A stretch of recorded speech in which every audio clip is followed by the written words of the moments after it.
Hi Winederlusters, and in this episode we're heading to the Macedon Ranges in Victoria. Welcome to the Winederlust podcast. My name's Jeanene and I run a wine events business in Canberra.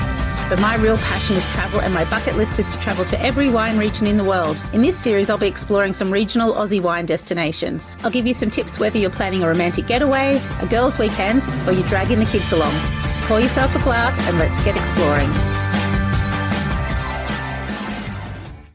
I'd like to acknowledge the traditional owners of the land. When I'm going around talking to winemakers, the connection that they have and the appreciation they have for the land is really obvious. And it always makes me think of our First Nations people and their real connection to the land. So I acknowledge and pay my respect to their elders, past, present and emerging. Wow, I'd heard about the Macedon Ranges, but not being a Victorian girl, I didn't quite realise how close it was to Melbourne. When I've been to Melbourne, I often visit the Mornington Peninsula and Yarra Valley, which are both stunning. But this one should definitely be on your hit list as well. The infamous Hanging Rock and the trendy spa town of Dalesford are probably the most famous points in the region. I was there at the start of autumn, and some parts were really lush and green and mountainous, and others are on wide open spaces. There's lots of little towns scattered around, and in between all of these are small family-run boutique wineries, many with cellar doors. Many of the vineyards have been planted within the last 40 years.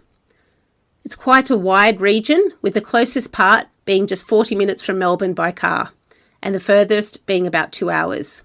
It is easier if you do have a car, but if you don't, you can do a great day trip if you don't mind a bit of a stroll by catching the train to the town of Mount Macedon. Mount Macedon's main street is on a hill. It's full of very tall fences, and you get some glimpses of some beautiful, massive mansions. Tucked just behind the main street is Mount Towrong Winery. It's just 6 acres and has a beautiful little cellar door there with a very popular restaurant serving up local produce every weekend. The owner, George, wanted to follow in his family's Italian heritage footsteps and delighted his dad with planting a vineyard with some Italian varieties. Winemaker Adam works with the family now, and I got to sit down with both George and Adam. There's such a pleasure to meet, and I know you're going to enjoy this chat. So we've got Adam, the winemaker, and George, the owner of Mount Towrong. Yep. Is that how you pronounce correct. it? You nailed it. Fantastic. Okay, so we're right near the town of Mount Macedon, which is a beautiful little town that I just drove through. Yep. Sitting in your gorgeous cellar door, overlooking your beautiful vines that are about to be harvested in the next couple of weeks or next month. 3 weeks or so, I would say. Yeah. So let's go back to the history. So George, you're the owner. You planted all these vines? Yeah, together with the family, we all got together and started planting. Bought the land, but my father was still around then, and he had vineyards in Italy. So when did your dad come out from Italy? in the early 50s. And so he was quite keen to do that when he came here? Well, he never got round to doing it, and then I said one day, why don't we, I want to grow some grapes. He was all on board. It's been great. So how did you find this piece of land? Because when I was driving here, it was like going through the little town and then turn right and go down this little street. Yep. And then there's a vineyard. Yeah. And it's not sort of visible from the road. No, so it's hidden away. Yeah. Wanted something in the hills, just love the hills, and came across this. That was 32 years ago. So then we started planning, about 26 95 years was it 1995? ago. Yeah. And what did you plant first? Chardonnay and a little bit of Pinot, and then we went and started planting the Prosecco and the Bienko. And so are they the 4 grapes that you grow here? Yep. And then you've got some from Heathcote that you bring in? Yeah, that's right. And we planted some more Prosecco on the other side there and some Pinot Bienko. Yeah, and it sort of grew from there. Well, originally planted thinking we'd just make some of our own wine for the family, and it sort of grew. And then Adam... Too much wine. Yeah. To sell it. Yeah. Too much for the family now, unfortunately. So I have to sell some of it. Yeah. That's it. So it's been good. It's been great. And you've got this beautiful cellar door that I know is open on the weekends. It's a restaurant now. Yep. And you do all sort of local produce. Jason Palmer, our chef, does a great job. The menu generally will change monthly. and it keeps it really interesting also for the locals. Yeah, the whole idea with the menu is that it matches the wines and vice versa. Yeah. So that they work well together. So what do you think makes the Macedon Ranges so special? It's quite a boutique wine region too. Yeah. It's like, there's a lot of... Tiny, mainly tiny producers. Yeah, a lot of, yes, scattered around, family-oriented, small wineries, which is... But everyone from region. Melbourne's jumped on board to come and support the area by the sounds of it. Been Like, great. Oh yeah, because it's only, if you hop in a car from the city, it's 40 minutes to get fantastic, here. yeah. It's nothing. I was surprised that it was cool climate so close to Melbourne. 'Cause, Yeah. I mean, Melbourne has those 4 seasons in a day, but That's it can be right. quite warm down there. Yeah. It's the elevation. So it's the fact that we're 600 metres above sea level, and that gives you much colder nights. And that's something that greatly affects the wines from producing the Macedon Ranges, because you've got a greater, they call it a diurnal range. So you've got the overnight minimum and the day maximum is greater. And when you've got a great diurnal range, it promotes great natural acidity in the fruit. So all the Macedon Ranges wines are high acid, they're lively, they're often light, and because of the acidity, they generally have great longevity as well. So bottling potential, that's something that's directly affected by the elevation of the vineyard. So pretty much most of the vineyards in the Macedon Ranges are somewhere between 400 metres and 800 metres elevation. When do you expect the Pinot Bienko to be ready if it was Oh. planted 2 years ago? A couple more years? Couple or? more, Yeah, there'll be a couple little more. bit of fruit in the 2023 vintage, and then probably a proper crop, I'd say 24. Yeah, In the Macedon Ranges, pretty much 5 years after you plant, you'll get your first proper crop. That's the general rule. yeah. It's a bit quicker for warmer climates, but very cold up here, so things grow a little slower. You were just saying you've got some other wines that you're going to be producing from the grapes, and it was a really interesting blend. A sparkling, because we've got Nebbiolo as well, Chardonnay. So we said one day we'll blend the two, Chardonnay and Nebbiolo, and we're doing a sparkling Chardonnay. So it'll be like Nebbiolo. a rosé, or does it be more a red? It's rosé coloured, Yeah, salmon pink in colour, but Adam's nice and dry. made it all.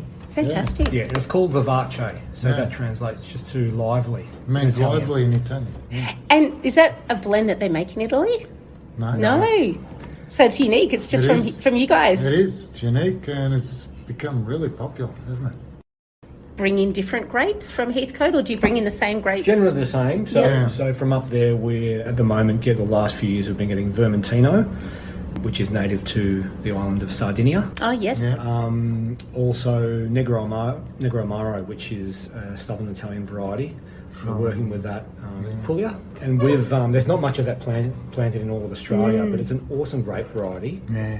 It should be around more, and we just love working with it, and it's produces beautiful wine. And do you oak that one? Yes. Yep.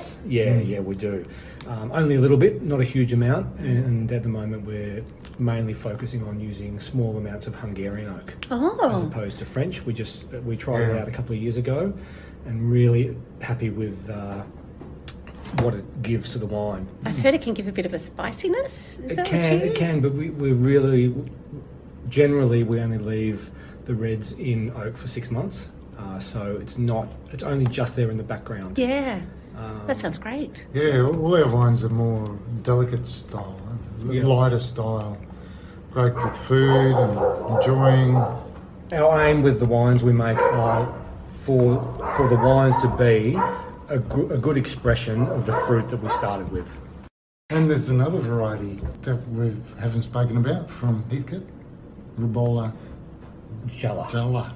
So it's native to Friuli, Friuli, which is Yep. north of Venice. Yep. and there's only really one planting of it at the moment in Australia. Yeah. That's up at Chalmers in Heathcote. So we've been lucky enough we got that last year, and this year we've got some over in the winery at the moment fermenting. And last year we made our first Rubola Jala, and we fermented it. It's a white variety. Yep. Fermented it on skins. Yeah. So we treat it in open vat. So we treated it like a red wine. Wow. And it gives you this beautiful amber Oh. orange wine with heaps of complexity and texture and flavour, and it just goes so well with food. Yeah. Oh, that's so good. So very unique variety, and we're very excited about it. You've been working here for about 10 years, Adam. Yeah, so what's your history? How did you get into wine? I was living in Sydney at the time with my wife, working in restaurants up there. I developed a real passion for wine through that. I remember one evening my wife said to me, "Why don't you get involved in winemaking?" And I said, I almost laughed it off and said, What are you talking about? And she said, and my wife Belinda said, "Oh yeah, there's all these degrees you can do in winemaking and viticulture." So I thought about it for about 10 minutes and thought, wow, that would be so amazing. So moved from Sydney back down here. I started studying in 2010, and about a year into the study got one of my lecturers said there might be a part-time job available at a vineyard up in Mount Macedon. Yeah. And that was it. Met Jules Here and he is. Deirdre and started off up and saying 1 day a week at the vineyard. It happened very organically. I've loved every minute of it, to be honest. It's times of the year it's taxing and hard work, but it's so much fun. So I'm super lucky to be doing something that is just so much fun. Yeah. Oh, fantastic. Well, it is a beautiful, beautiful cellar door, and I can't wait to come back here again. Another winemaker doing some interesting things is Ben at Willamy. You've probably heard stories about shipwrecks off Europe where they found champagne that was like 200 years old and it was still drinkable.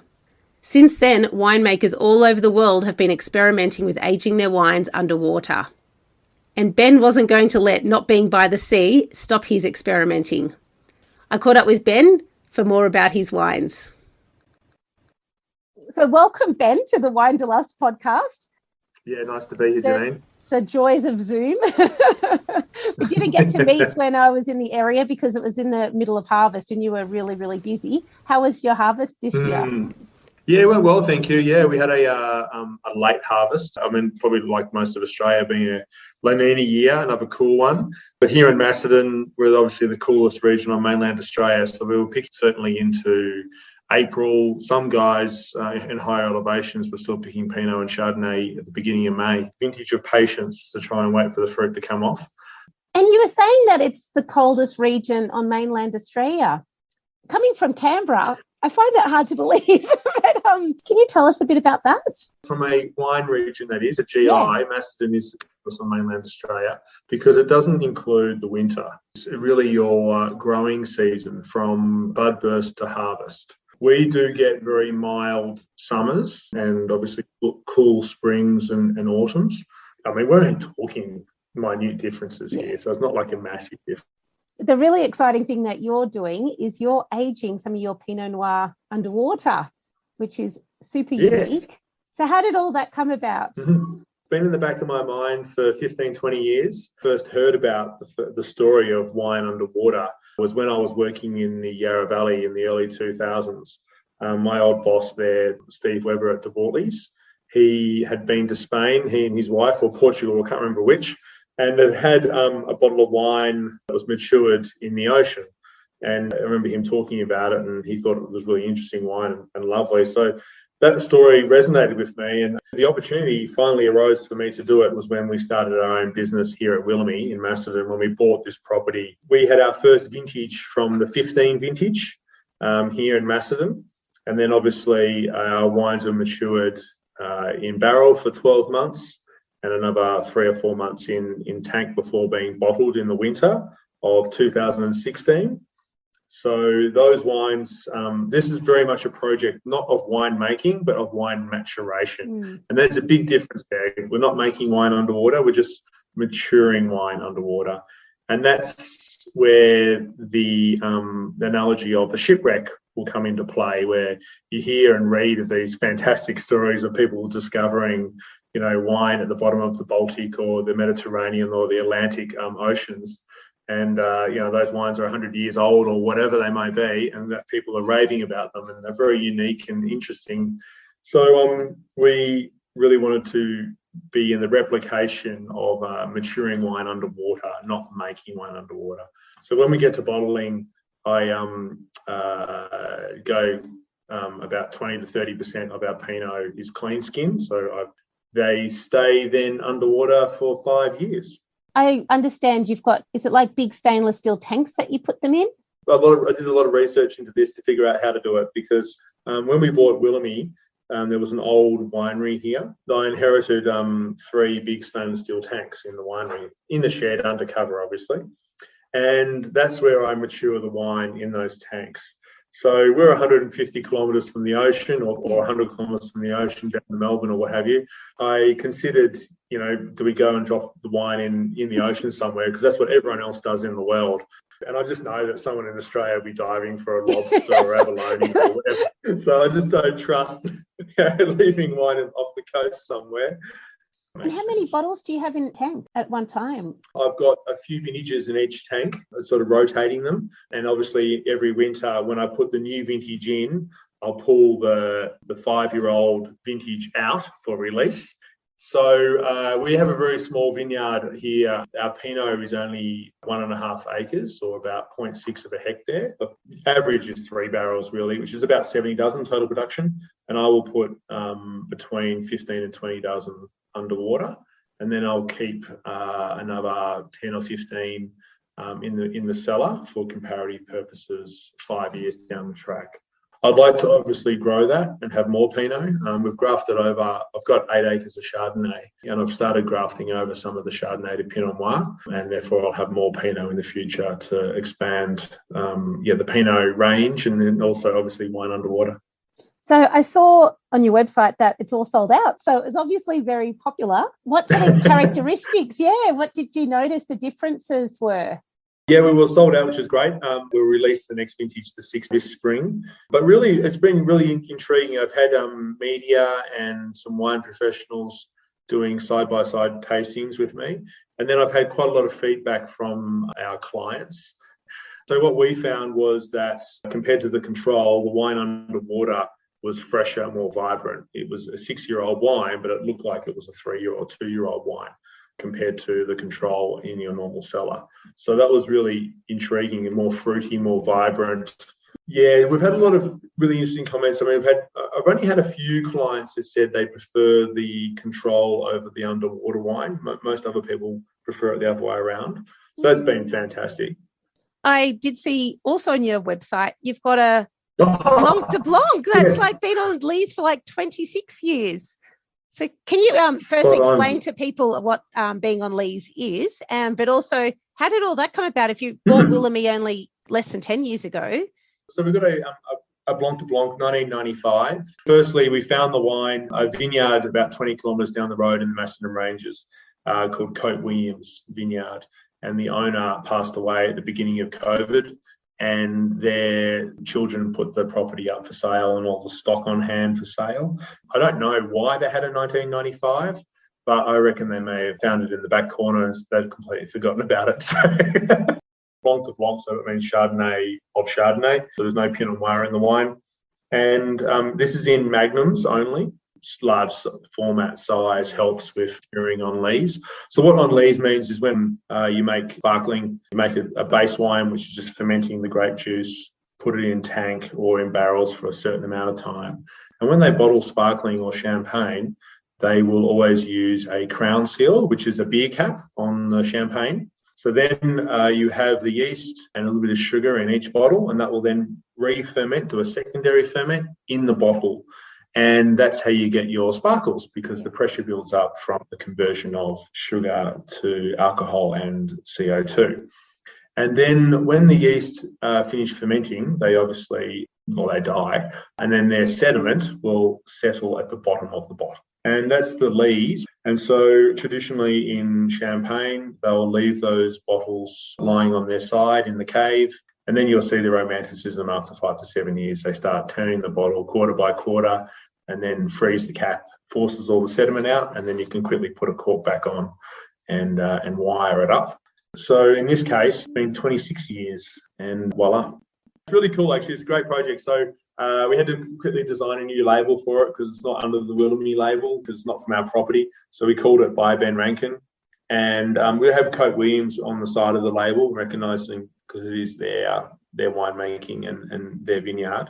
You're also the winemaker at Mount Monument Wines. And I saw that the owner there is the architect who designed Mona, and that there's a cellar door coming soon there. Is it going to be sort of that similar aesthetic to Mona? Because that's like an amazing building. Indeed, you're spot on, Jeanene. Yeah, exactly right. So Nonda Katsalidis owns that property and Mount Monument, which is about 20 k's down the road.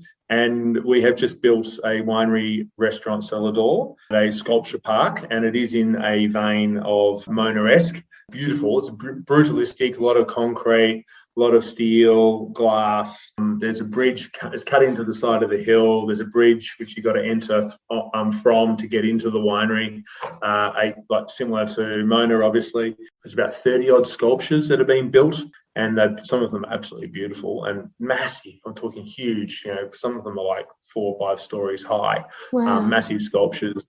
We've been making wines at Mount Monument for 20 years, but this is the first one in that building on site.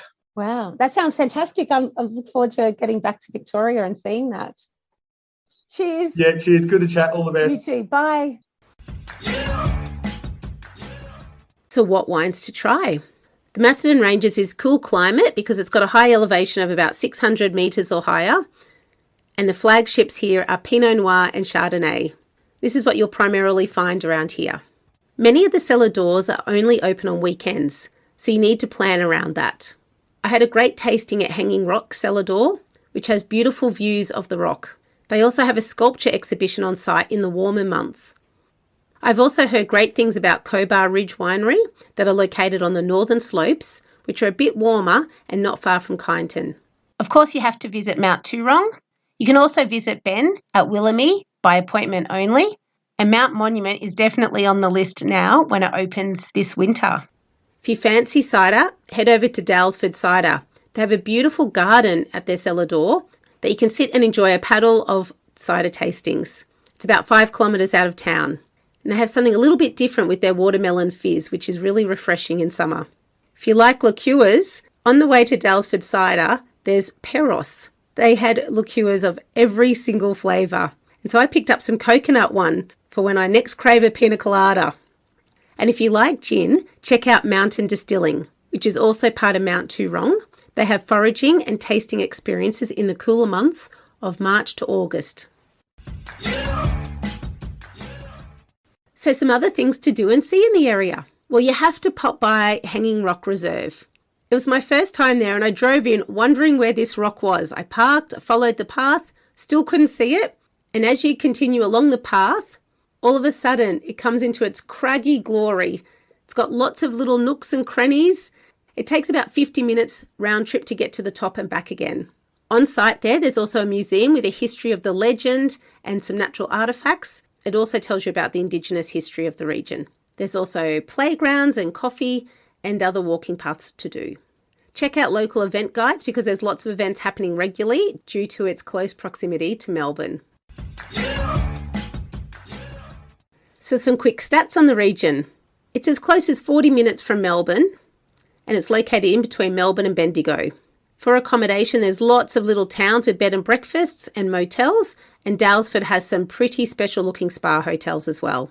While you're in the region, you must try the Pinot Noir and Chardonnay, but basically give anything a go because it's all been very good what I've tried. For the kids, check out Hanging Rock Reserve. You can't go wrong with that. And thank you so much for listening. And until next time, happy wine travels. For everything discussed today, check out the Winederlust website. And if you're interested in trying some of the wines, we have some events coming up too. And subscribe to my newsletter to find out what else is happening.